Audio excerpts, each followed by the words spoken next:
ですよね。だから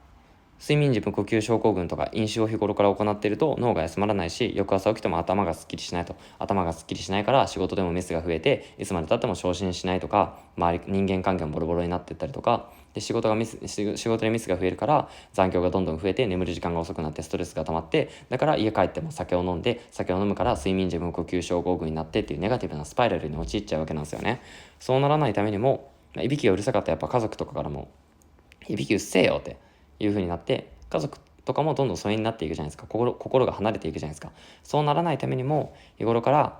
スリムな肉体を作っておくということ、日頃から運動するということ、そしてお酒の飲み過ぎには注意するということ、せめてコップ一杯ぐらいにしておきましょうねっていうことをお伝えしたかったです。